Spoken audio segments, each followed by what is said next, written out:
What's up, YouTube? I am Ramon Garcia. Yeah, thanks for watching this channel. Welcome back. I've been away for a little bit, working on this project. I'm gonna take you out there soon. I'm gonna take you out there on a video. I'm gonna do a video, take you out to this 20-unit project I'm working on. It's been challenging. It's been lots of challenges, but we're coming along. Coming along. It's a work in progress. So just wanna you know point out that I've been busy, tied up, haven't had a chance to do videos, but I'm back. I'm going to keep putting a lot of information out there. I want to thank you guys for your patience and for continuing to tune in. There's a lot happening, folks. If you're thinking about getting into this business of owning property, being a landlord, investing your money, it's a good way to do it. I think it's probably one of the top ways to invest, in my opinion, but it's challenging. It's not like it used to be. I got to tell you, it's not like it used to be. So I want to talk to you about what's happening in Connecticut. So I live in Florida, but I have property in Connecticut. So I'm back and forth. I have investment properties in Connecticut. And Connecticut just passed a law. It's a it's a it's a law they put to allow tenants to get representation for evictions. Yes, that's right. You heard it right. So it's a bill they put together. They're going to put $2 million in this fund. They're going to fund a bill. They're funding this bill for $2 million. It's a 2-year pilot program. They're testing it out. I think it has a lot to do with what happened with COVID and trying to help. I think it's trying to scare the landlords a little bit, if you ask me. So they put $2 million in this bill, in this fund, and it's going to be for 2 years. Tenants will be able to have access to that fund if they're getting evicted for whatever reason, non-payment, nuisance, lapse of time, you name it. They'll be able to tap into this fund and use that money to get lawyer representation in the court. So they'll be able, if I'm the landlord, I'm evicting a tenant for whatever reason, they'll be able to hire an attorney using this money, taxpayer funded money. Okay, it's free for them. It's like a defense fund where you get an attorney for when you don't have money. I forget what it's called. It's called a public defender. It's called a public defender. Yes, a public defender. That's pretty much what it's called. And they'll be able to hire an attorney.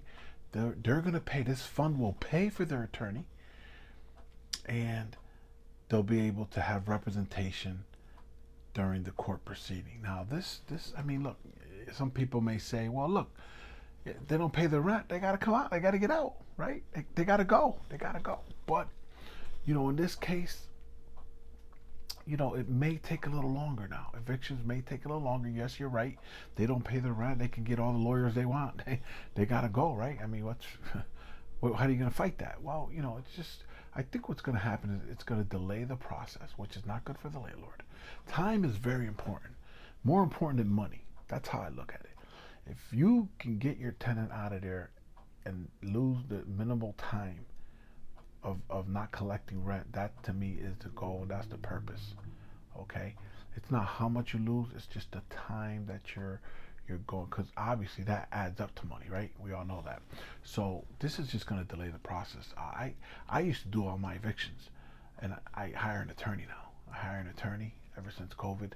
I've been hiring an attorney because it's just, I did one eviction by myself during right after COVID calmed down a little bit and the courts opened up, and it took me 7 months to get the tenant out of there. And I strongly believe it was because I had no representation. I went there by myself, on my own, no lawyer representation, and they kind of throw you to the back of the line. You know what I mean? And all the attorneys, all those landlords who hire attorneys, get first grabs. They get put up in front of the line. That's just my personal opinion. And I just decided, I'll spend $1,500 to hire an attorney and just get these people out of here and hopefully just lose 2 or 3 months, which is how long the process you will usually take, which is good. So starting January 1st of 2022, the tenants in Connecticut will be able to, anywhere in Connecticut, they'll be able to dip into this fund if they're getting evicted.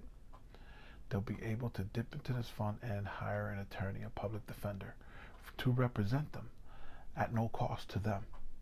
Okay, this is a taxpayer money that's going in there. It's crazy. It's just mind-boggling. The more and more you think about stuff and you see how the world is revolving around us, the crazier it gets, folks. I just don't. I gotta tell you as a landlord, be very mindful, be very careful who you put in your units. Okay, double check their background. I mean, do whatever it takes to get out there and screen your tenants. I would do credit checks now. I never did any of that. I do credit checks. I do background checks. I do criminal background checks. I would do housing checks where they lived at before. Oh my! I mean, I got to tell you, it's getting bad. It's getting bad. It's getting to the point where I know people who are, if you don't have a credit score of 700, they're not renting to you. They're not renting to you. That's crazy, right? I mean, people struggle, right, with their credits. Everyone does, right? And to maintain the 700 credit score is not an easy thing to do. It's doable. People who do have over 700 credit score, a lot of people have actually, but the average person, I don't think is maintaining a 700 credit score. So that's very, very. Just imagine they're using that as an outlet, as a reason not to rent to you. That's crazy.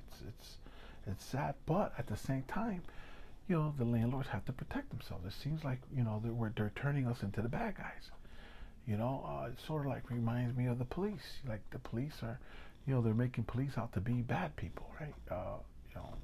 They're the bad guys. It's us against them, and that's how I feel what's happening with the housing, the rental landlord business, so to speak.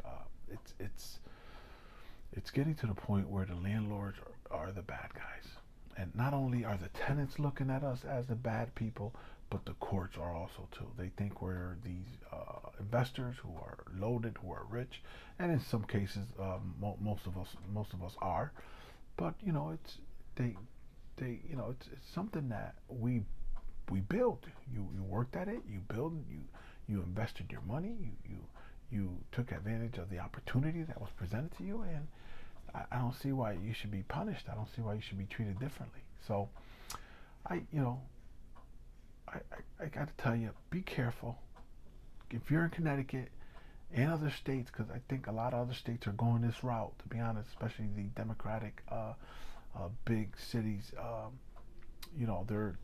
They're going towards, they're heading this direction here, where they're really protecting the tenant like never before. You never seen this. I mean, it's just crazy. I mean, you don't pay. If I don't pay my mortgage, right? The banks go through a process and they get my house. They take my house. They'll throw me on the street.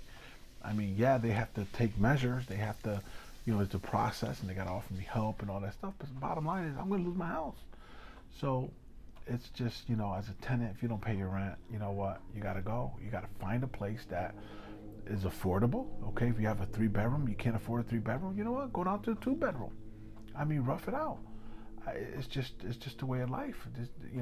Rents have to be paid. Bills have to be paid.